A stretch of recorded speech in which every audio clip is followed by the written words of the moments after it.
before AEW was producing 2, sometimes 3 or even 4 weekly shows, if you count Ring of Honor, All Elite Wrestling featured 2 free shows on YouTube called AEW Dark and its sister show, AEW Dark Elevation. They aired Monday and Tuesday nights featuring both unsigned and lower card talent and longer feature matches, was a space for indie wrestlers to get paid work during the COVID lockdowns, and had the occasional upper card act coming in from time to time to bolster their win-loss record.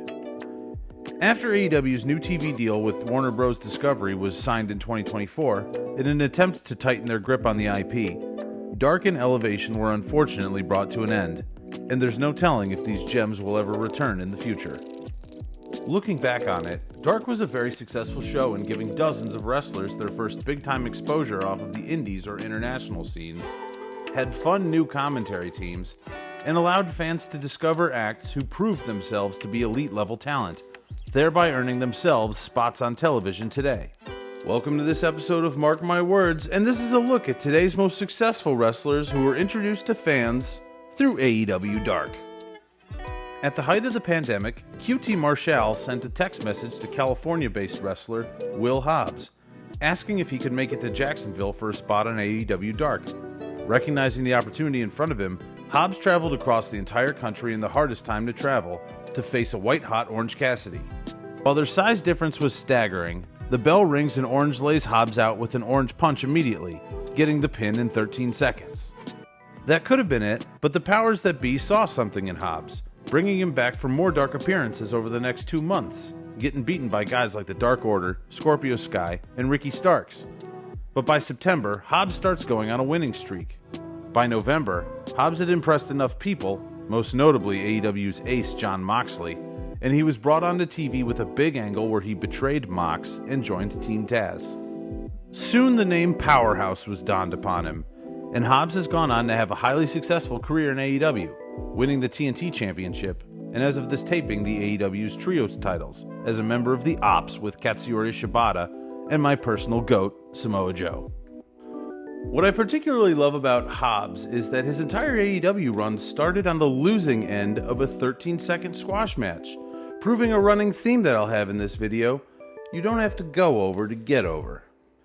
In late 2021, 2 fresh faces started making appearances on AEW Dark: Bishop Khan, who had previously worked plenty in ROH, and Toa Leona, a Samoan stud who had primarily worked indies on the West Coast. From the get-go, Khan's action figure physique and Toa's combined presence and explosiveness immediately made the two stand out. And in April of 2022, Tully Blanchard introduced the newly formed Gates of Agony as a tag team at ROH's Supercard of Honor 15. The team have gone through quite a bit of allegiances over the years, including the exceptional and greatly missed Mogul Embassy with Prince Nana, Brian Cage, and Swerve Strickland. They've also had standout performances getting further over with live crowds, like their title shot against the Hurt Syndicate, or Toa's highly underrated singles match against Hangman Adam Page on Dynamite.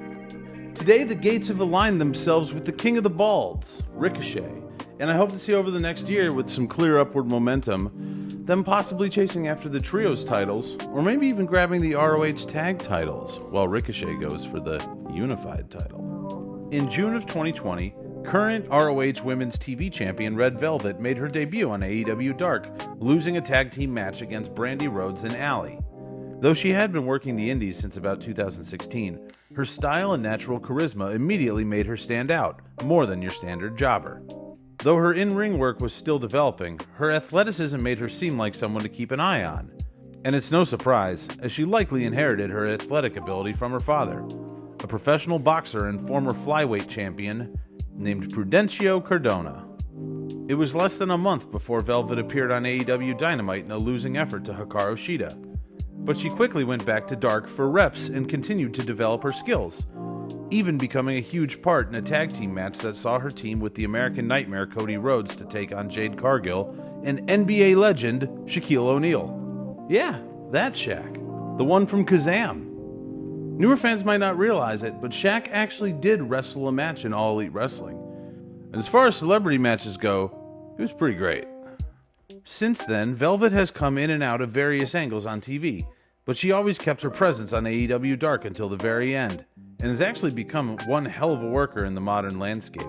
completely earning her spot as Ring of Honor Women's TV Champion. Before the first episode of AEW even aired, Billy Gunn was already an outspoken and vital addition to the roster, even bragging about it during his WWE Hall of Fame speech. Ha! He can't fire me! What we didn't know is that we'd also see Billy's sons make their way onto AEW television, and how quickly they would go from greener than goose shit to legitimate beloved faces of the brand. Austin Gunn had been working for a few years, even appearing in Ring of Honor's Top Prospects tournament back in 2019, and made his first appearance on Dark in January of 2020. He was also prominently positioned as one of the loud cheering folks at ringside during the majority of AEW's Dynamite pandemic episodes. Colton, with almost no prior wrestling experience, joined his brother in November of 2020, and the two ended up with an undefeated streak as a tag team that lasted several months on Dark.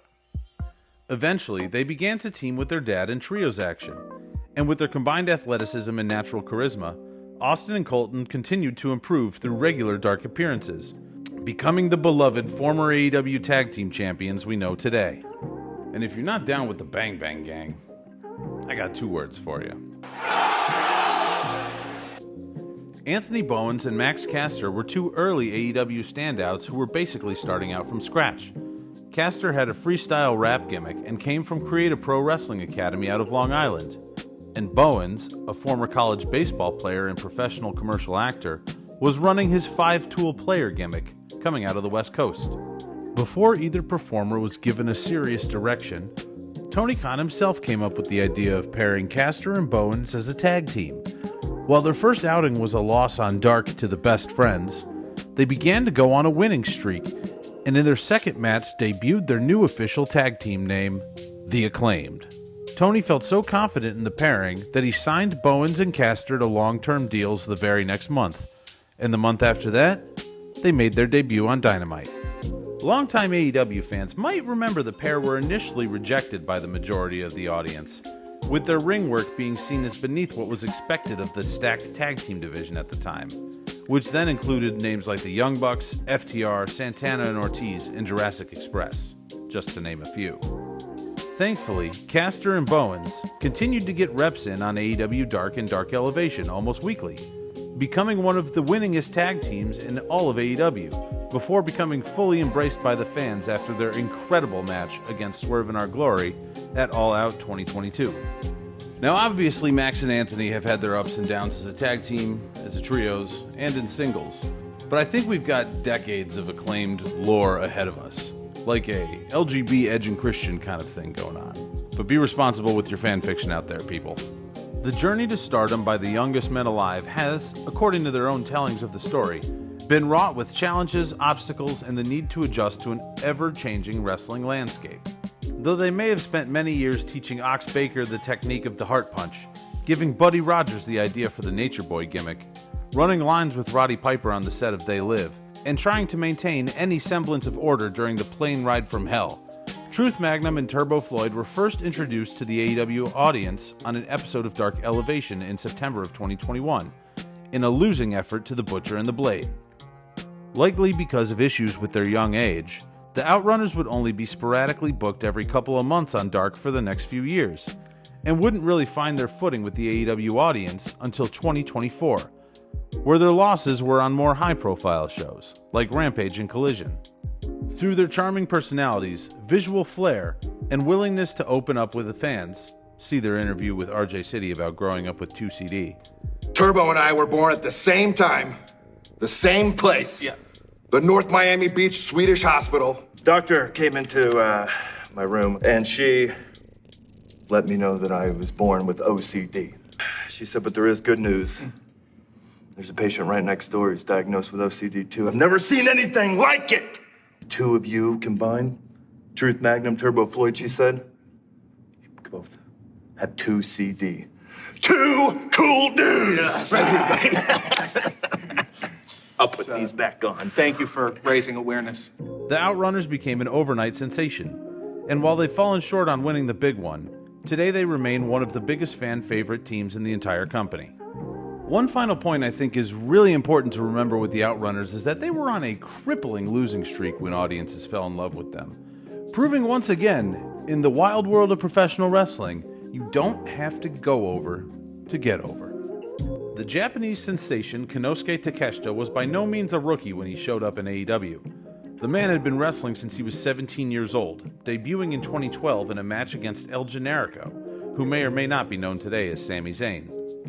Takeshita had a vibrant career in DDT wrestling, winning the KOD Openweight Championship multiple times, but had never been truly seen by an American audience until his debut on an episode of Dark Elevation in April of 2021 against Danny Limelight.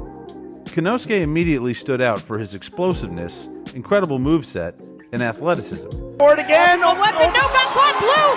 Thunder bomb! That power drive knee, but not using them instead. You won't see his shoulders on the mat too long. Duck under, duck under. Look at him hit those ropes to catch the line. It's insane. Takeshita! Obviously, with the level of skill and experience he had, it wasn't long before Takeshita ended up in Kenny Omega's orbit. And by the time he made it onto AEW's main television, fans fell in love with him immediately, and his well-earned rise to superstardom has been inevitable. And for the record, if Takeshita hasn't won the IWGP or the AEW World Championship by the end of 26, just shut the whole industry down, because something would have to be fundamentally broken. Willow Nightingale, a product of Creative Pro in New York, was first seen by AEW audiences as one of the ringside cheering fans during the pandemic era of AEW in Jacksonville.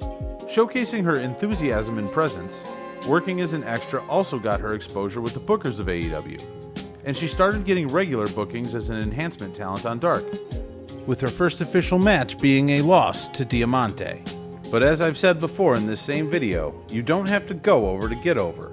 And Willow's infectious, nothing matters, smile anyway attitude crept straight into the hearts of AEW fans across the globe.